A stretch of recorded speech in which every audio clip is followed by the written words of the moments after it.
I'm Jonathan Markley. When I was trained as an historian, we were taught to think of history as just the story of humankind. But if you think about it, there's much more to the story. We should trace our history into deep time, to the formation of our planet, our solar system, even the universe itself. In this series, we're taking a new look at important eras in human history by flashing back at key moments to show how events from deep in time, exploding stars, the clash of continents, secretly shaped the stories we thought we knew.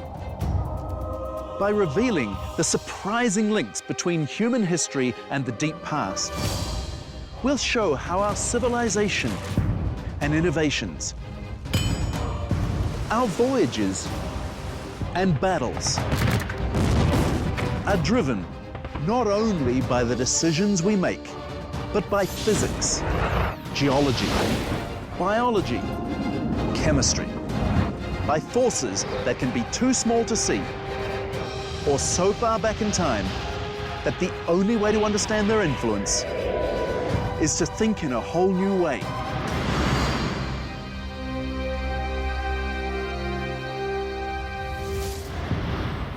Civilization. It's the hallmark of humanity. The thing that makes us unique among all the species on the Earth. But why did it first arise?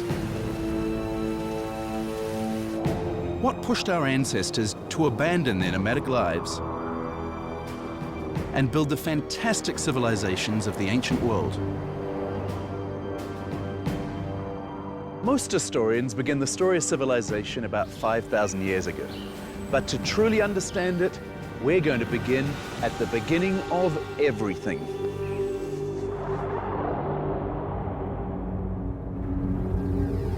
The Big Bang, when all matter, all energy that will ever exist bursts into being in a trillionth of a second.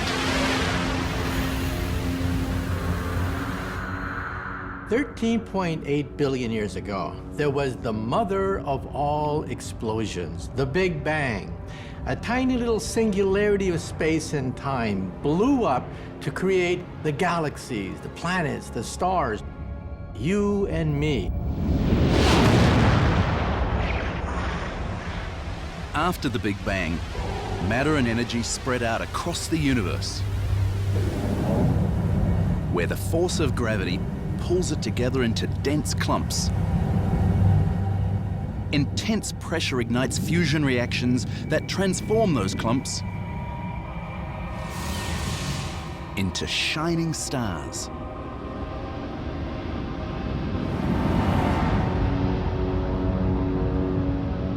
Then 4.5 billion years ago, our sun and the planets around it take form.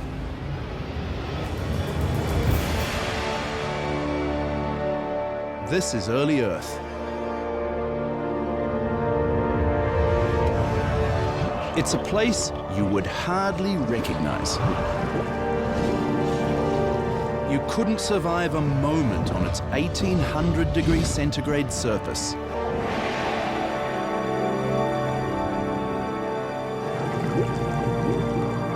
As things cool down and oceans condense,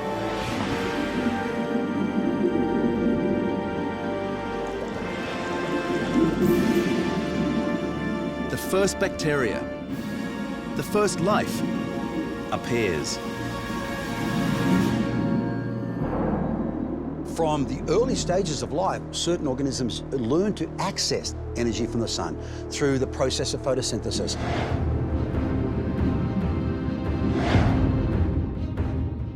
These bacteria begin to pump something into the atmosphere that will make human history possible on this planet. Oxygen.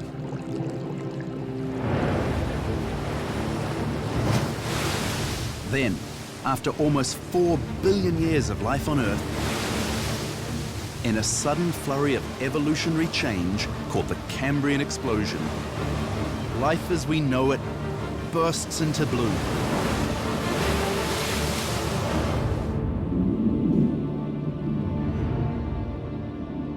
By the Cambrian explosion of 600 million years ago, the record in the rocks of the Earth reveals a huge array of multicellular organisms.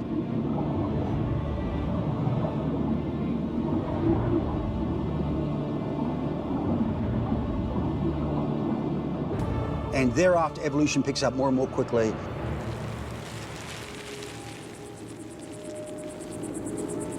"500 million years ago, plants such as ferns and mosses begin to colonize the land. It's the first wave of vegetation that will grow to include all the crops and trees that we'll use to build our civilization. Then come animals, like amphibians. Life explodes in diversity, laying the groundwork for everything we know today.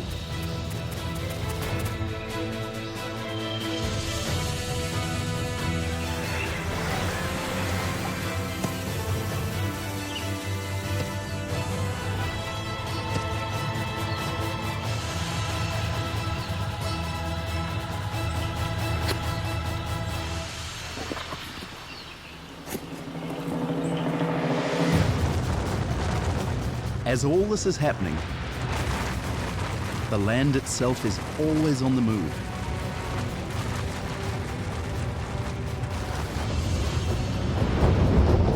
Continents drift across the planet's surface.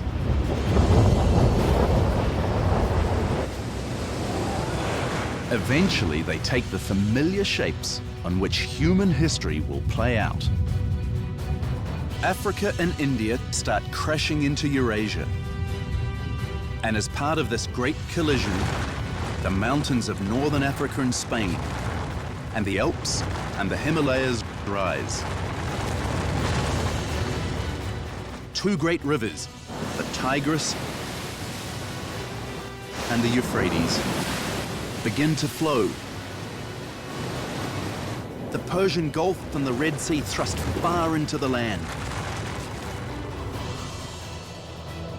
And a region we call Mesopotamia comes into being.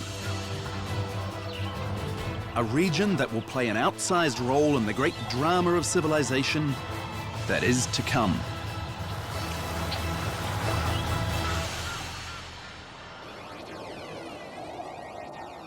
And so the stage is set for the rise of civilization. It begins in Mesopotamia 10,000 years ago, when people there figure out a new way to harvest deep time's greatest gift, the ancient energy from the Big Bang, which cooled into matter that was gathered up by gravity into our sun. There, extreme temperatures and pressures initiate nuclear reactions that release energy and radiate it to Earth as life-giving light and heat.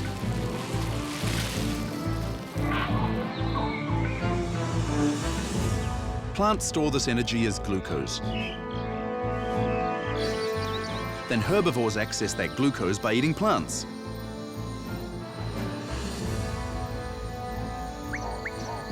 And the carnivores access that energy 2 steps on by eating the herbivores. The story of the universe, the story of life, in fact, is a story of energy. Believe it or not, all the energy that we consume on the Earth today, our cereals and our bacon and eggs, originally came from the Big Bang.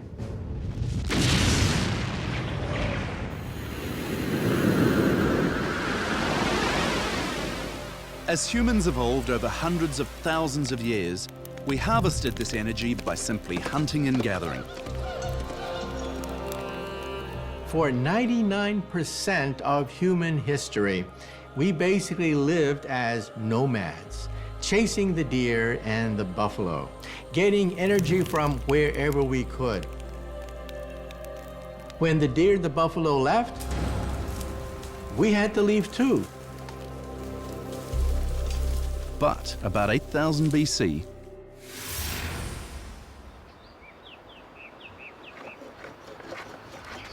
in a few select places, some people begin to experiment with a new way of harvesting energy.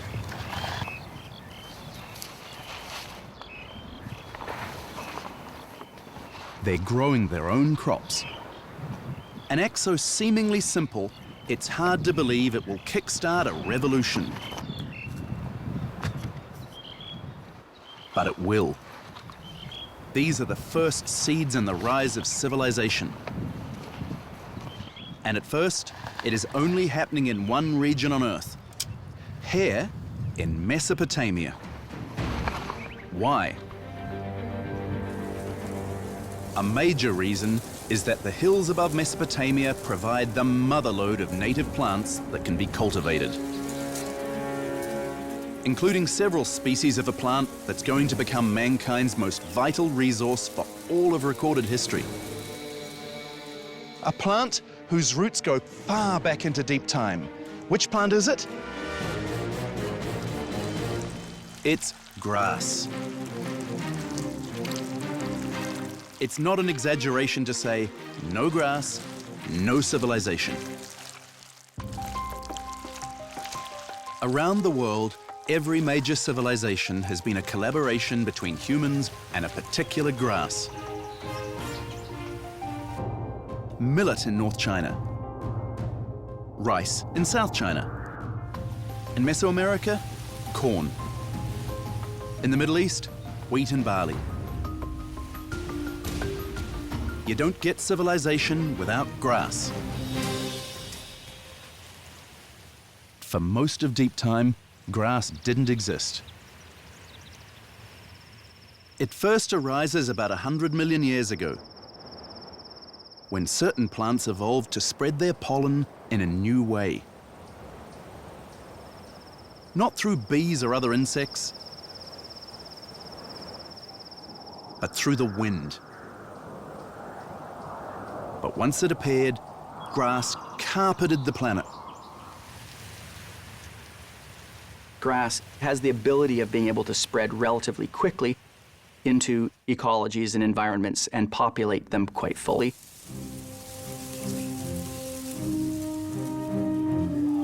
And here's where the forces of deep time help determine where civilization began. For one thing, the hills around Mesopotamia happen to have two kinds of wild grass that are easily cultivated and highly nutritious: wheat and barley.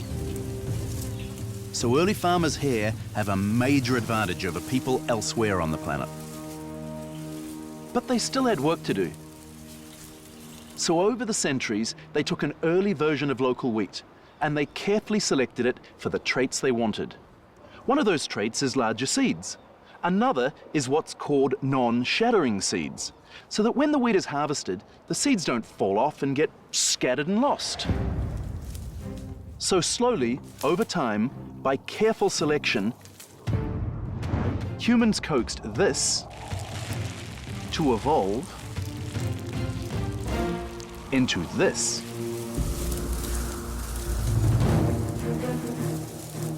And it wasn't just local grasses that could be tamed. Wandering the hills of Mesopotamia, our lucky farmers would have seen the ancestors of modern cattle. Goats, sheep, and pigs. A collection of creatures that happen to have the right stuff to be tamed. Instead of hunting them for their meat, farmers could learn to raise them, ensuring easy, reliable access to animal protein for the first time in history. But why were these animals all found in Mesopotamia? Part of it was sheer luck.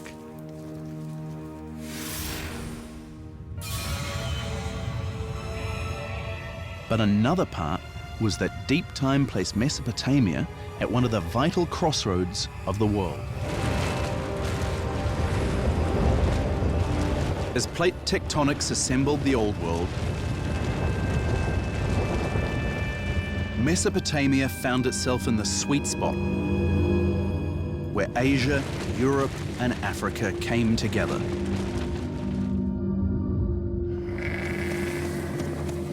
Any wild animal migrating in any direction was likely to come through here.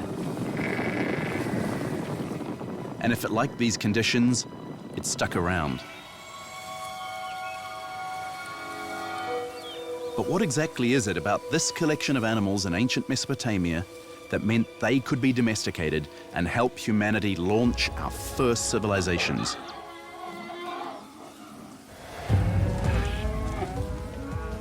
Have you ever thought about why some animals became farm animals and others didn't? The first part of the answer is that all of our farm animals are plant eaters.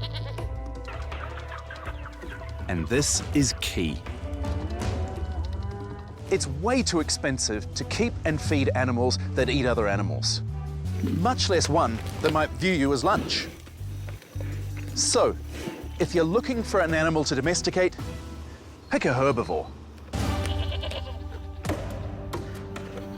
But just because an animal eats grass doesn't mean it can be domesticated. When was the last time you saw someone plow a field with a zebra? Some animals are simply untamable, they're too aggressive.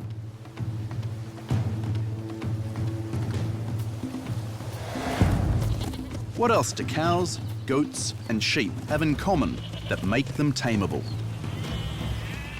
They're all herd animals that will sometimes even stampede in their eagerness to follow a leader.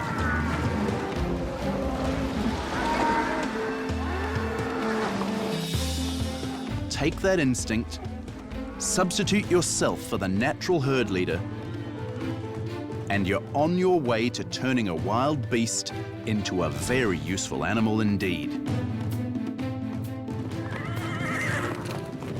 But of the hundreds of large mammal species on Earth, only 16 will submit to a human being leading the herd.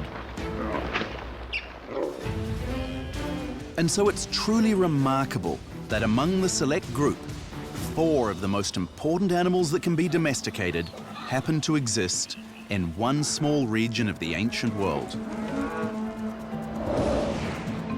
So thanks to favorable wild crops and animals, it is here in Mesopotamia that humankind begins the journey to farming, which is the key to the civilizations and empires to come.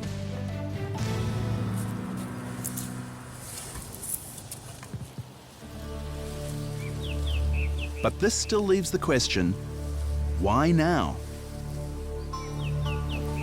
If fully modern humans had been around for 100,000 years, and farming just started 10,000 years ago, what on earth were we waiting for?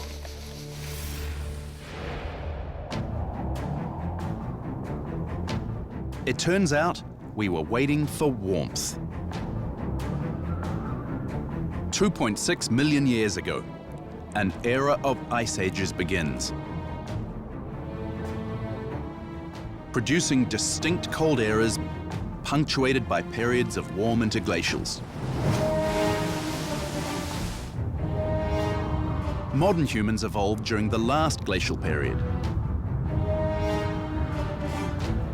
And when did it end? You guessed it, 10,000 years ago.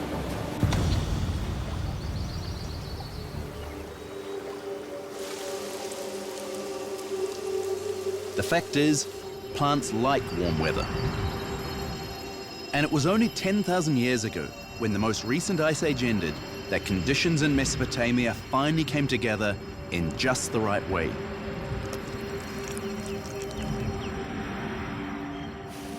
If you want to produce grain, you need a growing season that's at least 90 days long. You need summertime temperatures in the mid-20s Celsius. You need it slightly cooler at night. And you need abundant but not excessive rainfall. It's at the point when we see the glaciers start to retreat last time, about 10,000 years ago. that we start seeing the beginnings of agriculture. So climate change helps answer the question of why farming started when it did. Now, flash forward from 8000 BC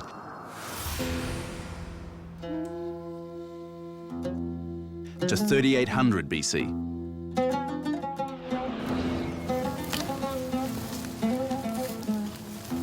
People in hills above Mesopotamia have been farming for over 6,000 years.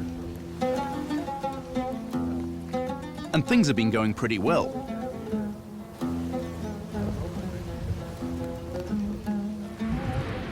But a disastrous change is coming.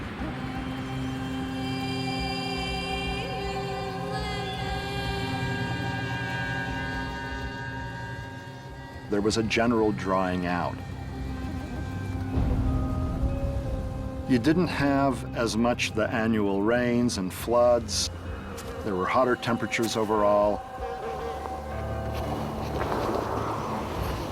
A climate crisis that starts around 3800 BC threatens to wipe out Mesopotamia's ideal conditions and bring the farming experiment to an end. The Sahara Desert advanced into former grasslands. And what we essentially see are the early agriculturalists needing to innovate. They need to adapt.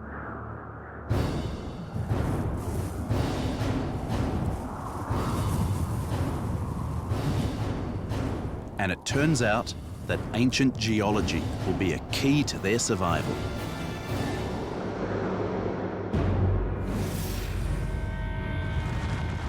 "100 million years ago, as part of the endless process of continental drift, Africa and India began drifting north, crashing into Europe and Asia. The collision of Africa and India with Eurasia pushed up a series of mountains known as the Alpine Belt. This includes the mountains of northern Africa and Spain, and the Alps, and the Himalayas, and the mountains of Indonesia.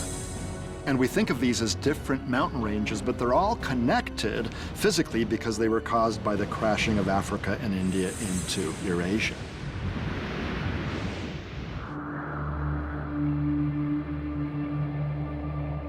And these mountains are crucial to the rise of agriculture, because moist air passing over them is forced to rise, where it cools, condenses, and falls as snow.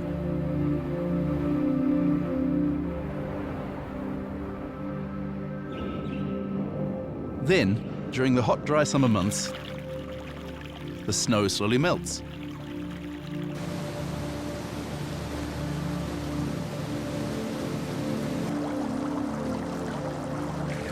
This feeds major river systems, just when farmers need the water. So without these tectonic collisions, without the creation of these mountain ranges, we wouldn't have these tremendous river systems that have been so vital for subsequent human history. Here in Mesopotamia, two of these Alpine Belt rivers, the Tigris and the Euphrates, flow down right into this region of early farming.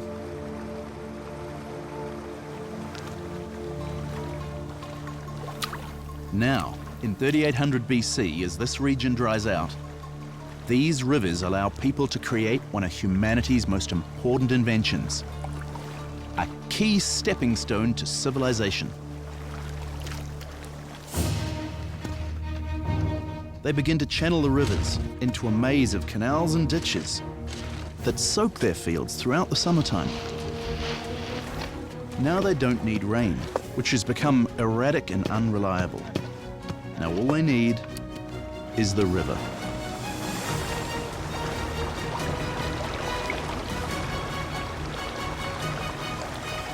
We can just imagine these early experiments in sort of ditch digging that must have gone on. Early on, this is done on a very small scale. And these villages are maybe 10, 20, 30 families, something like that.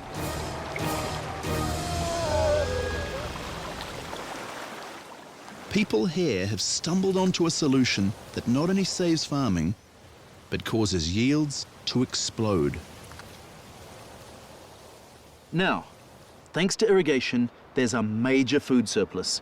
So for the first time in history, some people do not have to spend their entire lives obtaining food.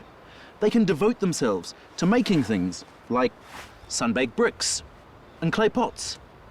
In other words, now some people can specialize. Very quickly, these initial professions explode. Arguably, pottery is the first sort of profession that appears because everybody needs to store their stuff. You need stuff to eat out of and drink out of and so on. All the things that these early towns need now start to appear. And suddenly you've got builders, you've got tool makers, irrigation diggers and bricklayers and so on. Early priestly sort of classes begin to appear. People with specialized leadership functions start to appear. As this happens, another new thing appears for the first time. Here in Sumer, the village of Uruk mushrooms into a hub of thousands of people. The first city. And the more people gather together, marshalling the energy of the surrounding countryside, the more complex human society becomes. It's a phenomenon seen across all scales in the universe. The more matter and energy gather together in one place, the more chances there are for new interactions, for new acts of creation. Whether it's dust and gas, pulled together by gravity into stars and solar systems, or elements gathered together into molecules, these hubs of complexity are what drive the universe forward and make it an interesting place to live. The idea of hubs being regions of complexity where interesting things can happen permeates even life. Animals and plants could not have developed had it not been for a lot of stuff coming together and being present in about the same place.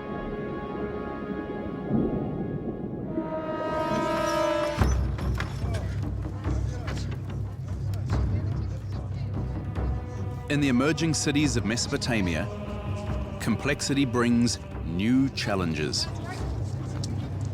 People must find a way to prevent crime, resolve disputes, and pass laws.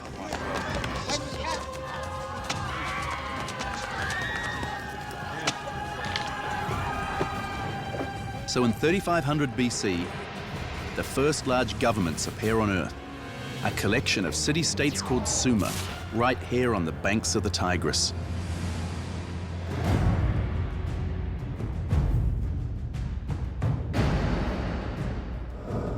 Each city is ruled by a king and an elite of priests, scribes, and soldiers. These men establish laws, punish criminals, and provide order. This stability and structure helps civilization to grow. But these elites also tend to prey on their subjects. So now you get hierarchy. Using the same principle by which farmers herd cattle, people begin dominating other people.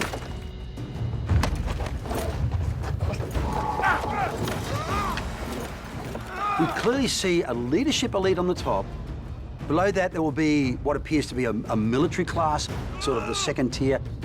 Then we'll see the great mass of peasant farmers, and eventually, as conflict increases, we'll see slaves.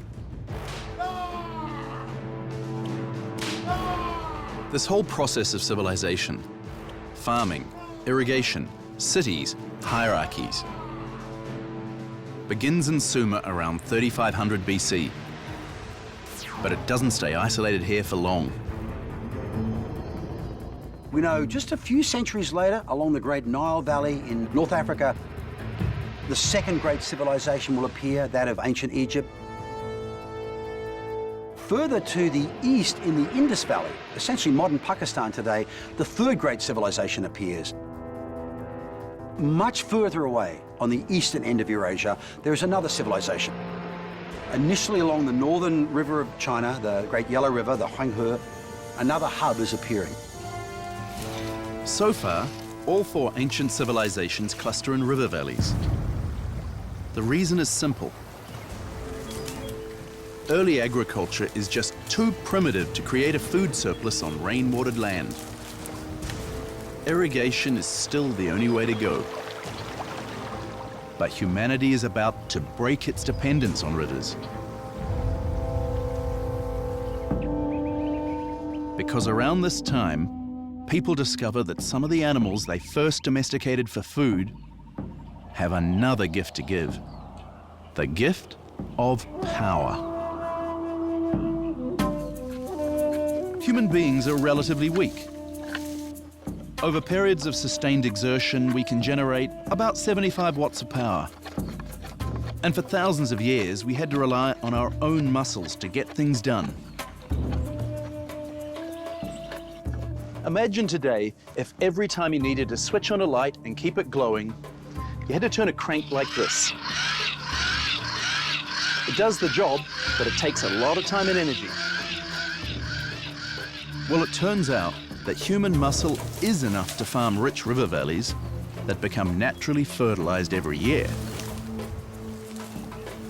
If I stay on a riverbank, which floods every year and brings new soil fertility every year, I, even as a weak, puny little human being, will be able to produce a high level of crops, a high yield on a riverbank.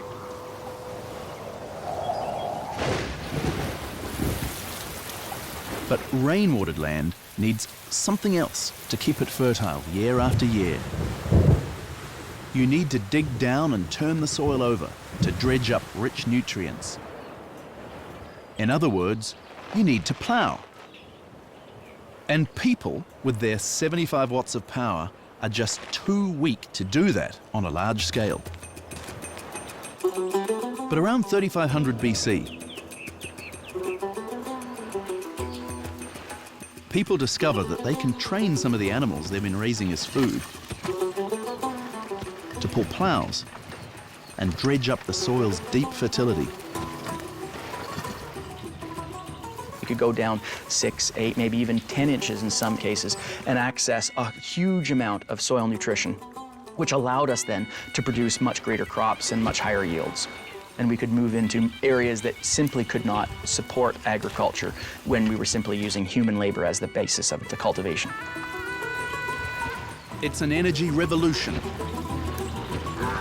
By yoking a horse or an ox to a plow, mankind multiplies his power 4 to 8 times.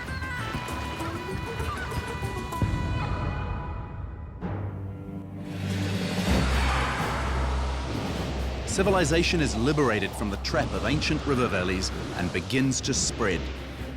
Now, for 1,000 years, the area around Sumer will produce a stream of new city-states, each with their own governments and elites.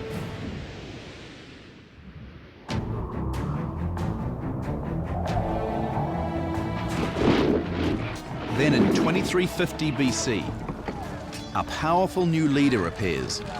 He sparks a revolution that will reorganize civilization, giving it the form it will take in most places right up to the 20th century.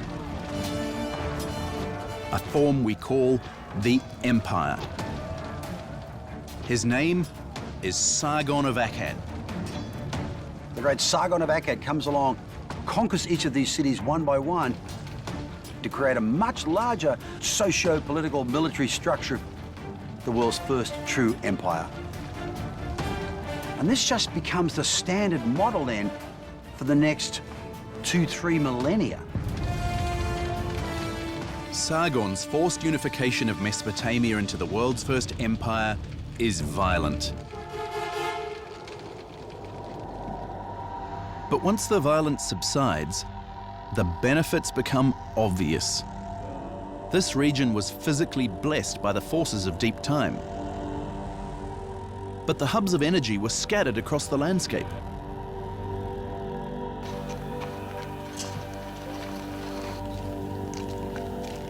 Uniting these individual cities into empires is like networking a bunch of individual computers together. It multiplies their power and increases the exchange of goods, services, information, and ideas. Huge amounts of labor can be mustered to irrigate more land. Trade can move safely across vast areas. And since petty local wars come to an end, empires bring arguably their greatest gift: peace.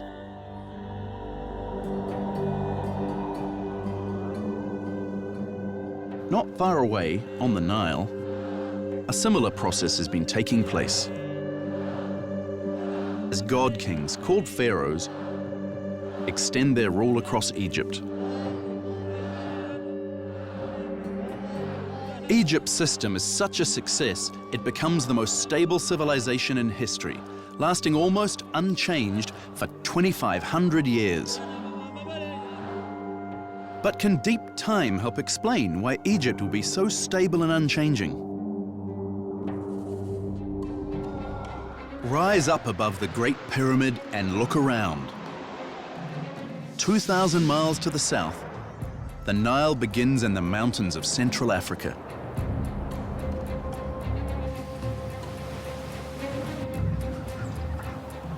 "300 miles to the north, it empties into the Mediterranean Sea. On either side stretch harsh deserts.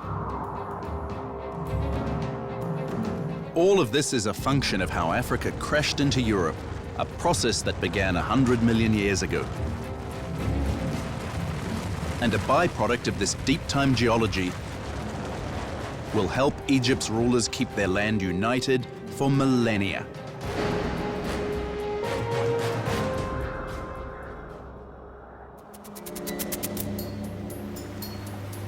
One major reason for this has to do with travel and communication. In the ancient world, early boats can easily float down most rivers. But they're too primitive to sail back up, making most rivers a one-way street. But not so in Egypt. To the north, over the Mediterranean, cool winds blow south to replace hot air rising over the desert, creating a powerful breeze that never stops. So here, boats that float down the Nile can sail back up, pushed by the continuous breeze. It's very easy to make the return journey and just come back down again. So trade and exchange, connections, if you like, between Upper and Lower Egypt are facilitated through geology. Meanwhile, deserts on either side act as great walls to protect Egypt from invasion. Here's this Nile civilization sealed off through its quirks of geology and geography, enjoying millennia of relatively uninterrupted, peaceful, successful civilization. Quite extraordinary.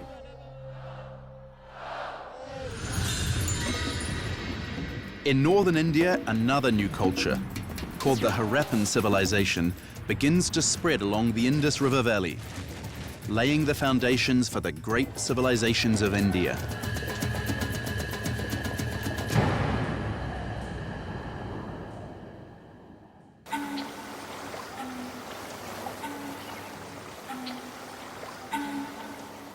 And finally, along the Yellow River in China, a fourth great civilization is taking shape. The same basic pattern repeats itself in China at roughly the same time.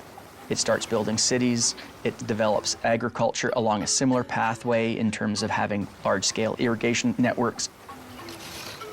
But thanks to a quirk of deep time, China will forever develop as a world apart.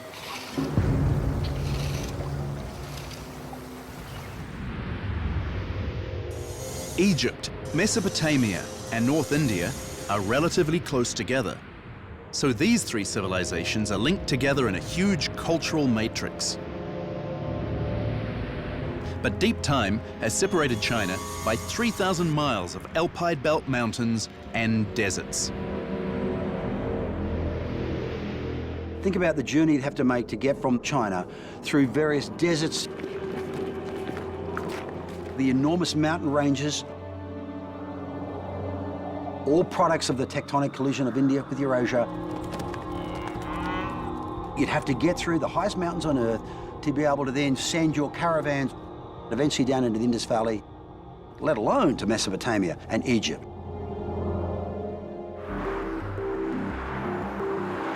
China's isolation is illustrated by a major difference between East Asians and everyone else on Earth.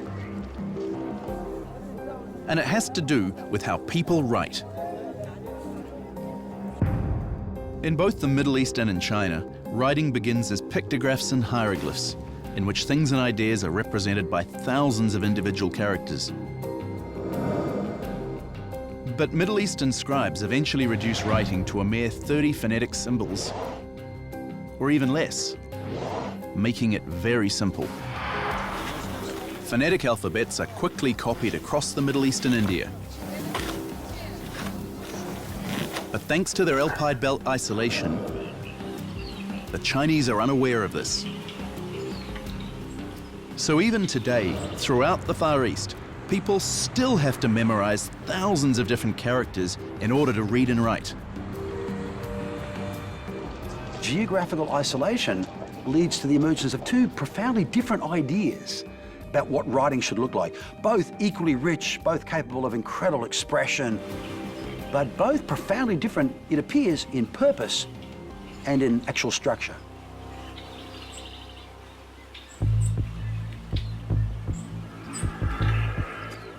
Despite being unaware of the other three ancient civilizations, China still exists on the same landmass as they do.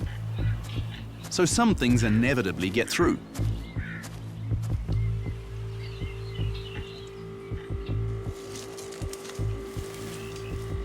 Take a crop that is actually Chinese, the orange.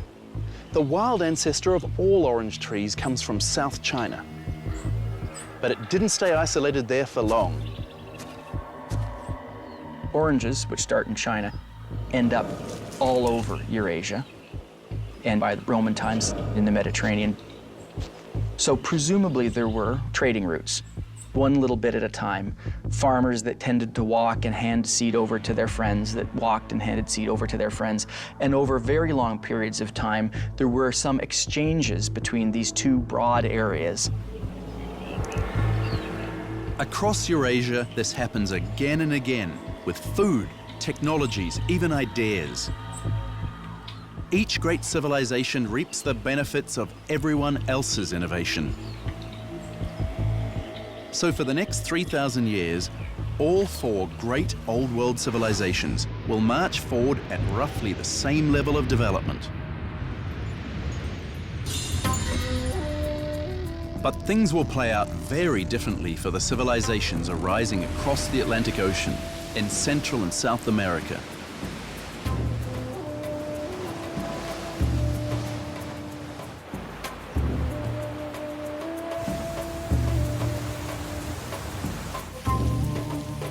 American civilizations that culminate with the Maya, the Aztecs, and the Incas independently invent agriculture, then build impressive cities and empires.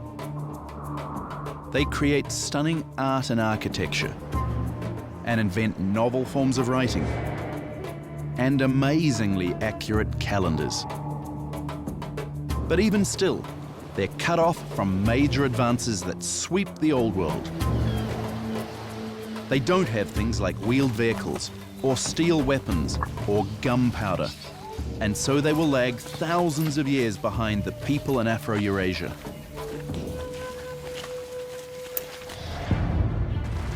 Can the breakup of the ancient supercontinent Pangaea help explain why the Old World got a jump start on the Americas?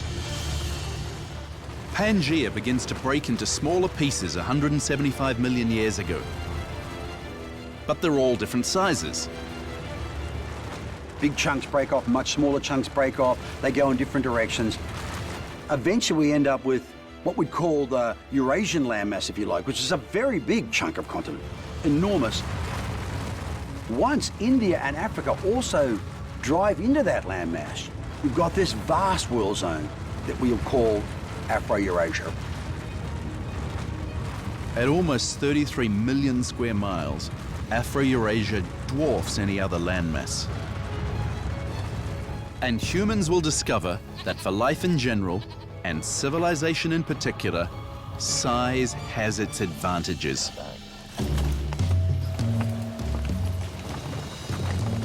Because it's so big, Afro-Eurasia has the most plants and animals, the most river valleys, and the largest temperate zone. Civilizations here have a lot to work with. There was a lot of different resources potentially available within Afro-Eurasia that could then gradually spread. Even today, 85% of the human race lives in Afro-Eurasia. This double continent also has another advantage inherited from deep time. Most of Afro-Eurasia is spread in the east-west direction. And so crops that developed at one latitude could spread along a band that would get about the same amount of sunshine, about the same climate. The same is true for technologies and even ideas. So every civilization in Afro-Eurasia advances at roughly the same pace. But compared to Afro-Eurasia's 33 million square miles, the second largest chunk of Pangaea, the Americas, is only about 16.4 million square miles and lacks the diversity of the Old World.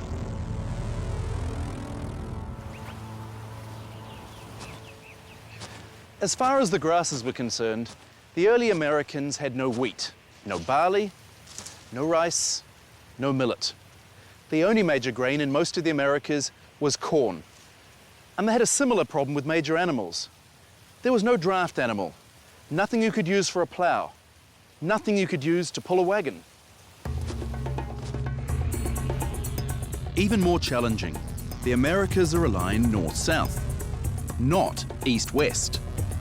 This creates radically different climate zones. Crops and even people that grow used to the climate of North Dakota probably won't do well in Panama. Even today, if you were to take a road trip from, say, Alaska, right, to Chile, think of the range of environments and different geologies and so on you would have to pass through as you do that.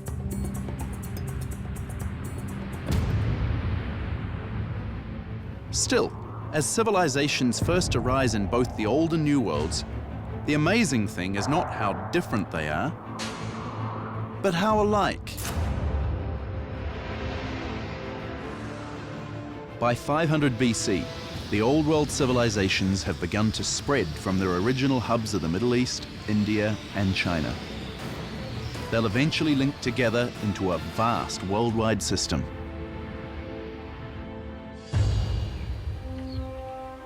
That system was rooted in history's greatest revolution, the invention of farming,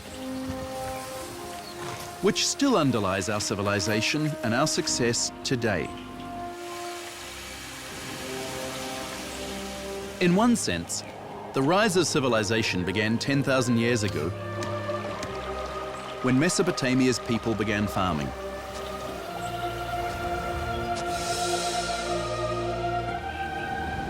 But in another sense, agriculture and civilization have roots going back much further, to the evolution of plants like grass, and animals like sheep, goats, and cattle, to the tumultuous sweep of climate change, the birth of rivers, the rise of mountains, the collision of continents, the formation of the solar system,